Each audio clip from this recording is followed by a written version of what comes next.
வணக்கம் நண்பர்களே. துரைமுருகனின் பொதுச் செயலாளர் பதவி பறிப்பு. தமிழக அரசியலில் சட்டமன்ற தேர்தலுக்கு பிறகு ஓய்வு பெறும் வேளையில் திமுகவுள்ள புதிய உட்கட்சி மாற்றங்கள் குறித்த விவாதங்கள் தீவிரமடைஞ்சிருக்கு. கழகத்தின் மூத்த தலைவரும் தற்போதைய பொதுச் செயலாளருமான துரைமுருகன் தனது பதவியை ராஜினாமா செய்ய முடிவு செஞ்சிருக்கிறதா சொல்லப்படுது. முன்னாள் முதல்வர் கருணாநிதியின் காலத்திலிருந்து திமுகவின் வலிமையான தூணாகவும் மு.க.ஸ்டாலினின் நம்பிக்கைக்குரிய தளபதியாகவும் விளங்கி வரும் துரைமுருகன் கடந்த பல தசாப்தங்களாக கட்சியின் அன்றாட நிர்வாகத்தில் திறம்பட கையாண்டு வந்தவர்.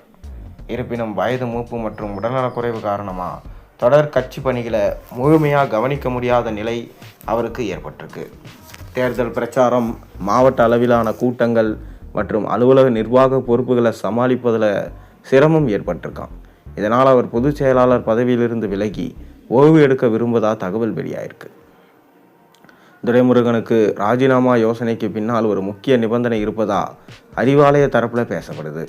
தனக்கு பதிலாக கட்சியின் தற்போதைய பொருளாளரும் நாடாளுமன்ற உறுப்பினருமான டி.ஆர். பாலுவை பொதுச் செயலாளராக நியமிக்க வேண்டும் என அவர் மு.க.ஸ்டாலினிடம் விருப்பம் தெரிவிச்சிருக்கிறதா சொல்லப்படுது.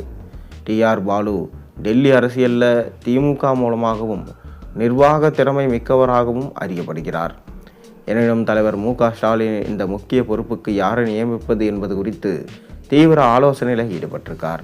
திமுகவில் பொதுச் செயலாளர் பதவி என்பது தலைமை பதவிக்கும் மேலாக மிக உயர்ந்த அதிகாரம் கொண்டது. பேரறிஞர் அண்ணா, நாவலர் நெடுஞ்செழியன், பேராசிரியர் அன்பழகன் போன்றவர்கள் அலங்கரித்த பதவி என்பதால் இதில் அமரும் நபருக்கு கட்சிக்குள் பரவலான ஆதரவு, நிர்வாகத்திறன், அரசியல் பக்குவம் ஆகியவை அவசியம். அரசியல் வட்டாரங்களின்படி தற்போது 3 மூத்த தலைவர்கள் பெயர்கள் ஸ்டாலின் பரிசீலனையில் இருக்கான்.